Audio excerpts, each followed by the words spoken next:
Bonjour Antoine, Bonjour, bonjour. un grand merci d'avoir accepté l'invitation de Souffle Quantique Bon, parce que moi, en ce moment, moi, ce qui me tient à cœur, c'est d'interviewer des personnes et particulièrement celles qui viennent d'un référentiel scientifique, des médecins, des vétérinaires et qui se sont ouverts au subtil, font que leur conscience, en fait, les a amenés à exercer un art d'une manière bien différente de ce que leur avait enseigné la faculté au moment de leurs études. Et donc vous avez été donc médecin en pédiatrie, puis médecin généraliste, et maintenant vous êtes toujours médecin, mais également thérapeute en soins esséniens. Donc, bien, je serais vraiment ravie que vous partagiez à nos auditeurs qu'est-ce qui conduit à cette manière d'exercer qui est bien plus vaste que ce qu'on nous a appris au départ. oui.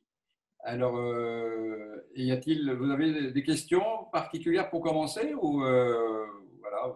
Non, vous a ouvert en fait à soigner aussi les âmes, ou je ne sais pas, ou les corps énergétiques, comment vous appelez ça, enfin, au changement de référentiel sur qu'est-ce que c'est qu'une personne dans son entièreté, quoi.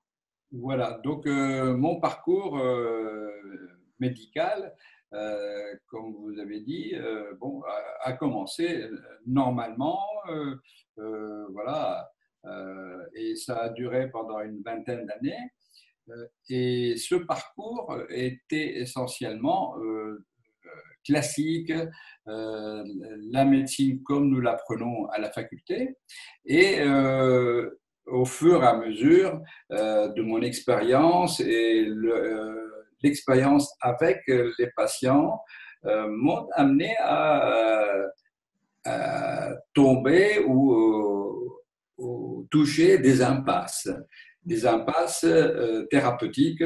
Et ça se répétait. Ça se répétait surtout aussi une pratique d'entretien, l'entretien thérapeutique de maladies chroniques, de patients qui ont une maladie et que j'entretenais par la surveillance et la prescription de thérapie chimique.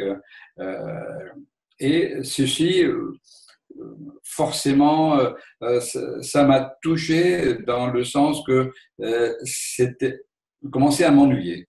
Euh, je m'ennuyais parce que bon, c'est de la routine, et puis euh, je n'amenais rien de plus pour aider les personnes à s'en sortir définitivement de leur maladie. Et je me suis dit, voilà, pourquoi ne pas ouvrir à d'autres choses, à d'autres thérapies. Je commençais par l'homéopathie, l'acupuncture, et j'ai des recherches aussi, j'ai des recherches parallèlement personnelles, hein, si l'on veut, spirituelles, et j'ai ouvert vers des approches spirituelles tout d'abord, et lors de mon parcours aussi, j'ai approché des personnes qui s'intéressaient à une technique, si l'on veut, la vision de l'aura. Et la vision de l'aura m'a fait tilt dans le sens que, tiens, je me suis dit, je peux rajouter cette technique au scanner et ça pourra faire partie d'un complément d'examen qui pourra aider aussi à un diagnostic autre que le scanner ne peut pas faire. Et donc, c'est la vision de l'aura autour des personnes, des couleurs et des formes qui ont une signification. Ben, je me suis dit, tiens, pourquoi pas? Pourquoi pas? Et par ce biais, j'ai commencé à m'intéresser à voir les couleurs et les formes autour des personnes. Mm. Mais c'était vraiment dans l'optique de rajouter cette technique au diagnostic pour aider plus les personnes Et donc, forcément, ça s'est avéré que c'est une image immédiate et à l'instant même de ce que vit la personne, de ce que vit la personne en tant que pensée et plutôt aussi émotion. Et donc, c'est un reflet de l'émotionnel et de la psychologie s'il y a eu des problèmes dans sa vie, ça pourra se voir et se manifester. Et donc, forcément, cette technique débouchait sur une approche psychologique de la personne. Et donc, par ce biais-là, je commençais aussi à m'intéresser à la signification psychosomatique, les signes, les symptômes et les maladies, mais de point de vue pensée et psychologie de la personne. Et donc, il y a des auteurs qui ont traité de ces sujets-là et c'est une approche qui n'a jamais été abordée en médecine. Parce que la médecine, hélas, donne une importance primordiale à ce qui est intervention chimique ou chirurgicale, mais le côté psychologique reste du domaine des psychologues quand il faut aider les personnes et quand elles ne sont pas aidables parce qu'ils ont dépassé un certain stade de trouble, c'est la psychiatrie avec la chimie aussi. Voilà. Mais l'origine ou la base d'une perturbation physique n'a jamais été abordée de ce point de vue pensée, émotion et psychologie. Ce n'est pas ça. Quoi qu'on donne une petite partie des symptômes et des maladies qu'on appelle psychosomatiques à quelques maladies, hein, genre eczéma ou asthme, mais c'est très limité. Quant à l'origine psychologique, émotionnelle des grosses maladies et des maladies auto-immunes, ce n'est jamais abordé. Et ceci ça m'a touché dans le sens que l'approche autre que j'ai prévue et que j'ai entamée pouvait toucher cette origine des maladies de point de vue pensée et forme-pensée et émotion. Alors, donc, je me suis beaucoup plus intéressé à ces méthodes qui m'ont amené aussi à une approche de soins dans les corps, au niveau proche du corps. Ce n'est pas des massages, et proche du corps. Donc, et là, j'ai commencé à toucher à un domaine qui est abordé par d'autres civilisations que la civilisation occidentale, hein, comme en Inde, en Chine. C'est l'approche de la circulation de l'énergie au niveau du corps et autour du corps dans des corps subtils. Hein, les Indiens vont parler de corps énergétiques et de centrales énergétiques que sont les chakras, et ce sont des centrales énergétiques tout le long du corps, ainsi que des circuits où circule l'énergie envoyée par ces corps. Et donc, ceci est complètement admis et depuis des milliers d'années, et ça se pratique en Inde et en Chine, au niveau des méridiens et l'énergie au niveau de l'acupuncture. Donc, ce sont des domaines qui ne sont pas intéressés par la médecine occidentale, la médecine que nous pratiquons.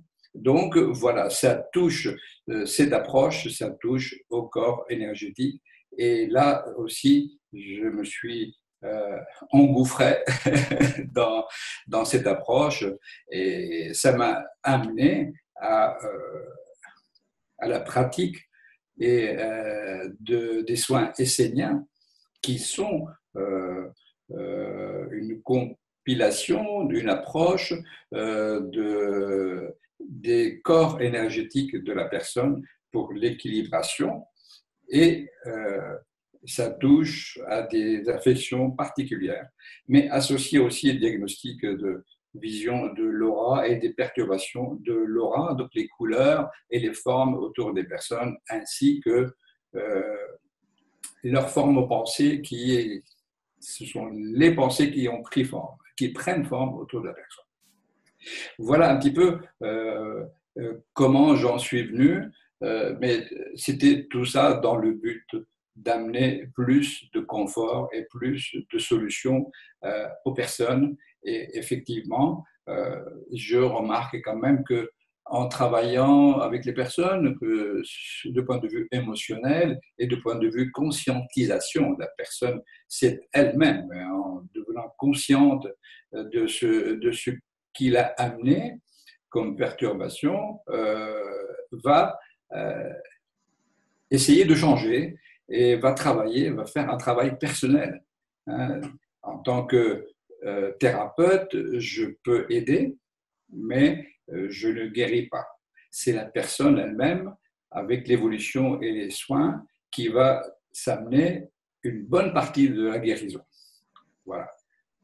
Oui, donc les soins, là, ils sont holistiques, c'est-à-dire qu'ils prennent en compte la totalité de la personne et la réharmonisation va lui amener des nouvelles formes pensées et émotionnelles qui vont lui permettre elle-même de s'auto-guérir. Est-ce que c'est bien ça? C'est holistique, tout à fait. Je ne considère pas que un organe ou une partie du corps, c'est une perturbation des énergies dont l'origine était une pensée qui a pris forme, qui devient comme obsessionnelle, mais dans l'inconscient, et qui va être à l'origine d'émotions négatives répétées, ces émotions négatives et l'état émotionnel dans lequel nous vivons va amener, et ça c'est physiologique, va amener une baisse de l'immunité forcément. Toute émotion négative est considérée comme un danger. Ça, la médecine, elle le sait, comme un danger, et devant un danger, il y a déclenchement de réactions hormonales, chimiques au niveau du corps pour s'opposer et vaincre ce danger.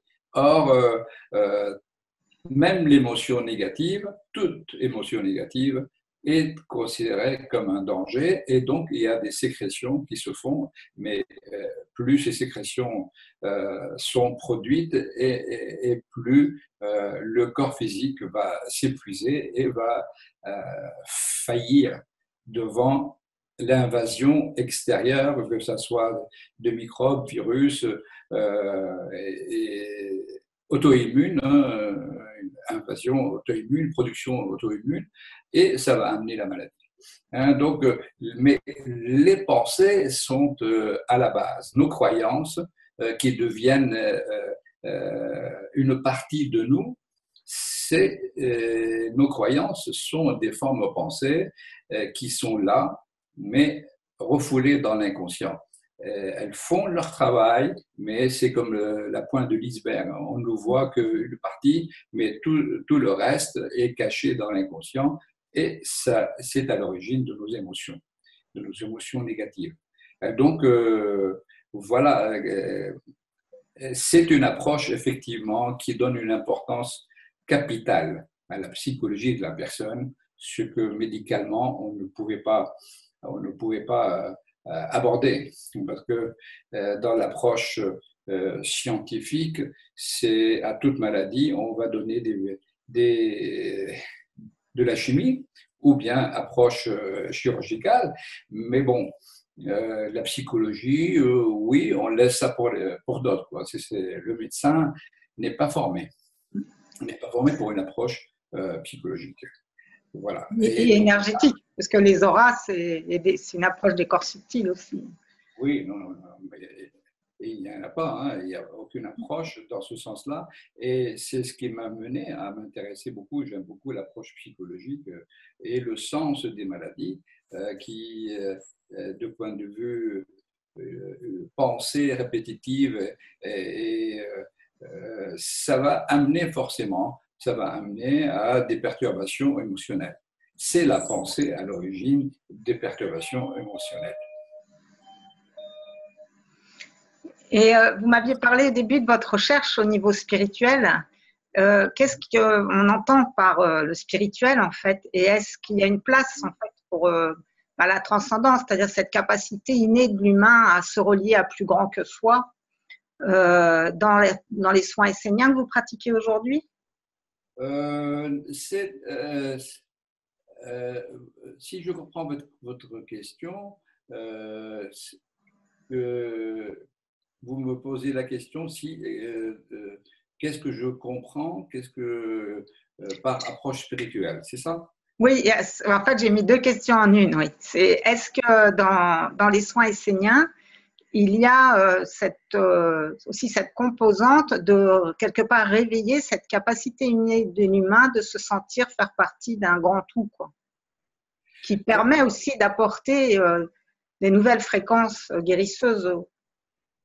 Ben, effectivement, quand on parle de l'approche holistique, c'est que je prends en compte et le physique et la partie spirituelle. La partie spirituelle, mais comme nous tous dans cette partie du monde occidental, nous avons des approches qui sont amenées par nos parents, qui sont croyants, que ce soit chrétiens, musulmans ou juifs. Et là, on approche quand même une partie qui n'est pas visible. Et c'est cette partie spirituelle qui touche à l'au-delà et des forces, que ce soit, on appelle ça les dieux ou les anges ou les saints dans la religion chrétienne, mais ils sont appelés autrement, presque pareil dans les autres religions monothéistes. Donc, j'ai une approche que j'ai apprise quand j'étais enfant dans le milieu familial, mais qui est dénudée de cette notion que nous avons un esprit qui peut être qui fait partie de la divinité et qui est très important. Mais c'est cette approche qui m'a intéressé dans le sens que nos croyances et nos formes de pensée nous cachent la beauté que nous avons. Et c'est le négatif. Je crois que je ne suis pas beau, je crois que je suis nul, je crois que je suis méchant, que je ne mérite pas. Tout ça, c'est du négatif qui va prendre le dessus et je ne vois que ces parties-là. Donc, ces côtés négatifs sont nos formes de pensée qui vont nous amener la réalisation de ce que nous croyons. Mais quand je crois que je ne suis pas beau, que je suis nul, que je suis faible, eh ben, je vais créer, je vais attirer, je vais être au contact de ces croyances réalisées dans la vie courante. Et donc, je vais souffrir avec ce que j'amène comme croyance.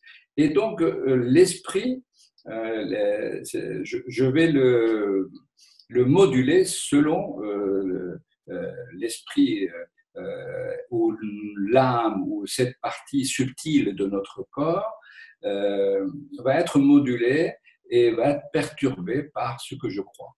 Et c'est une approche qui me donne du pouvoir à ce que je suis en train de vivre, ce qui n'était pas le cas avec les religions qui donnent du pouvoir à des choses extérieures, que ce soit des entités divines j'implore Dieu ou je blasphème contre Dieu parce que c'est lui qui m'a amené telle maladie ou la perte d'un enfant ou autre.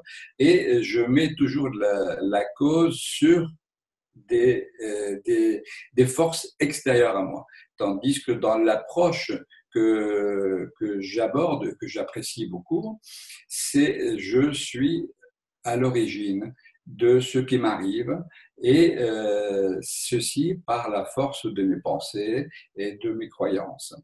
Et j'attire à moi toute chose en syntonie avec ce que le niveau d'énergie que j'ai. Et donc, si j'ai un niveau négatif, et puis je vais attirer à moi des événements et des personnes qui correspondent à ce que je pense de moi-même.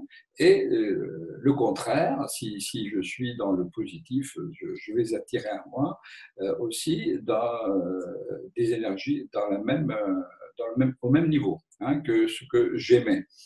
Et alors, cette approche où je suis responsable me plaît beaucoup. Je suis responsable de ce qui m'arrive, me plaît beaucoup, et ça ne plaît pas beaucoup à certaines personnes, parce que certaines personnes qui vont s'adresser à moi et à ceux qui pratiquent cette approche attendent qu'on leur amène sur un plateau d'habitude la solution. Et dès le début, je suis franc et on leur fait comprendre qu'ils ont une grande partie de responsabilité dans leur amélioration, dans l'approche, dans la guérison. Mais il est certain que des personnes qui arrivent en fin de parcours physique très fatiguées n'ont pas assez le temps pour changer le cursus de la maladie, et là, c'est trop tard. Il est certain qu'on ne fait pas des miracles comme ça, comme Jésus. On essaye quand même d'aider les personnes quand il est temps encore de changer sa façon d'approcher les choses. Et là, nous avons le pouvoir. Ça, c'est autre chose, un autre domaine que le médecin classique ne peut pas aborder, parce que c'est lui qui amène. C'est lui qui a tout le pouvoir, et la personne reste réceptive et en attente d'amélioration et de guérison qui vient de l'extérieur. Voilà, c'est une différence très grande, et c'est ça que c'est cette approche-là qui me fait dire que l'esprit, en tenant compte des forces spirituelles et qui sont influencées par notre psychologie, nos pensées, c'est un domaine très important et qui est abordé dans d'autres civilisations, mais on va parler de forces chamaniques ou la médecine ayurvédique qui touche à ces domaines, tout en associant des plantes ou autres. Mais c'est hélas, dans notre civilisation, dans notre approche, il faut oser ouvrir la porte à d'autres approches, sans nier. C'est une complémentarité indispensable. Et hélas, c'est une peur. C'est une peur qui touche les personnes qui pratiquent, une peur déstabilisante, dans le sens que si on ouvre et si je m'intéresse à autre chose, cela veut dire que c'est faux ce que j'ai appris. Non, ce n'est pas faux. C'est complémentaire et ça peut se faire. Mais hélas, ce n'est pas encouragé par les forces qui veulent toujours avoir le pouvoir, de l'argent, et c'est leur source de vie. Et c'est une peur qui vient de ceux qui vendent de la chimie et des médicaments. Et c'est eux qui influencent actuellement nos facultés, nos enseignants dans les facultés de médecine et autres. Voilà. Moi, je ne me souviens plus ni du nom, ni j'avais lu dans un Nexus, mais il y a bien longtemps, c'était un médecin américain d'origine indienne, amérindienne, et il avait créé une clinique où au rez-de-chaussée, il faisait tous les soins des cliniques modernes, où il réanimait, enfin avec toute la réanimation possible qu'on peut connaître aujourd'hui. Au premier étage, il prenait soin des personnes avec une très bonne nourriture, de la sophrologie, les apprendre à se détendre, des petits exercices. Enfin bon, on prenait soin de la personne. Et au dernier étage, il faisait des quêtes chamaniques pour comprendre le message de l'âme. J'avais trouvé ça vraiment beau, quoi. Je me disais, waouh, ça c'est chouette, quoi. Ben, tout à fait, tout à fait. Et d'ailleurs, nous avons pu réaliser une partie de ce projet en Inde, Ah oui.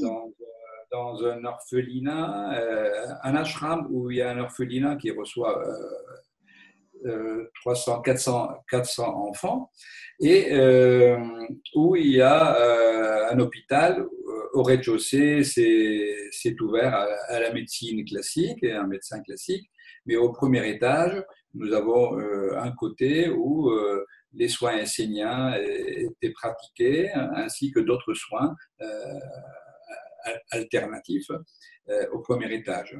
Mais ça se faisait en Inde, voilà, en collaboration, et les personnes viennent, que ce soit des enfants ou des autres villages, venaient aussi pour avoir des soins. Wow. Voilà. Bah oui, mais encore, il faut savoir qu'actuellement, en France, des approches dans des cliniques ou dans des hôpitaux, on commence à s'intéresser à certaines approches. Et la médecine, on va l'appeler, un de mes confrères qui pratique actuellement dans des cliniques en tant qu'anesthésiste, a pu introduire le côté de la médecine intégrative qu'ils appellent. Et là, il y a les huiles essentielles, relaxation, sophrologie, réflexologie et soins esséniens qui peuvent être proposés et offerts à certains patients. Mais ce qui peut intéresser, ce qui a pu intéresser tout le groupe de cliniques, c'est que ça a amené des économies financières, et forcément, les malades ont moins besoin de calmants, d'anxiolytiques, vu que c'est payé au forfait. La clinique avait ce forfait sans dépenser en chimie des médicaments, et ça a amené des économies. Et en plus, un bien-être aussi pour les patients qui se le disent et puis qui viennent ainsi. Donc, vous voyez, finalement, que la médecine, enfin que les cliniques soient soient faites par des privés, c'est peut-être ça qui va amener les médecines intégratives pour des raisons économiques. Tout est possible. Oui, tout à fait, mais les médecines parallèles, comme il y a certains hôpitaux qui font appel à des barreurs de feu, mais ce n'est pas ébruité, c'est secret, à bas bruit. On admet que quelqu'un vienne mettre la main, et puis s'il répète certaines choses dans sa tête, et puis ça calme le feu pour les grands brûlés. Et ben, ça se fait dans plusieurs hôpitaux en France, avec cette approche, les traitements par les énergies au niveau éthérique, voilà. Eh ben, écoutez, ça commence comme ça. Et il y a aussi des approches avec des huiles essentielles, l'homéopathie, voilà. C'est petit à petit. Les personnes vont elles-mêmes amener une demande de plus en plus croissante, et puis donc l'offre va changer tout en utilisant les deux, le côté physique et le côté non physique, donc on peut appeler les corps subtils ou les corps de l'âme ou l'esprit, voilà. Merci Antoine. Est-ce que vous aimeriez ajouter quelque chose? Non, écoutez, j'espère que la peur de faire le pas vers d'autres choses non connues va diminuer de plus en plus. Hein, et comme je dis, c'est bizarre, plein de personnes croient à ce qu'on leur a ramené comme croyance religieuse. Ils n'ont pas vécu, ils n'ont pas vu, hein, mais ne veulent pas croire que d'autres choses non visibles existent et qu'on peut travailler avec ces choses non visibles dans le corps, sur le corps. Donc on va croire à plein de choses que la religion amène, hein, mais on n'ose pas croire à ce qui est dans le corps en plus de physique. Ben, j'espère que cette peur va diminuer de plus en plus et ça ne peut qu'amener du mieux pour les personnes parce que de plus en plus il y a les cancers, il y a une autre façon de vivre, la pollution, que ce soit la pollution par les ondes ou la pollution par les produits qu'on mange, les perturbateurs endocriniens dans les vêtements, dans ce qu'on porte. Tout ceci, ça a de l'importance pour raccourcir notre vie. Hein. On peut vivre très longtemps, mais là, vu notre façon de vivre, et on amène un raccourcissement de notre vie hein, avec tout ce que nous sommes en train de toucher et de vivre. Alors voilà, j'espère que de plus en plus, il y aura de la demande pour d'autres choses que ce qui est connu et de ce qui est physique. Et les personnes vont voir que c'est une bonne chose où on prend la vie complètement dans tous les sens et qu'on accepte d'autres choses que ce qu'on nous a appris. Voilà. Merci. Donc, pour vous retrouver, vous avez un site magnifique avec votre compagne Anne Givaudan qui s'appelle SOIS, S-O-I-S. Je vais mettre le lien sous cette vidéo.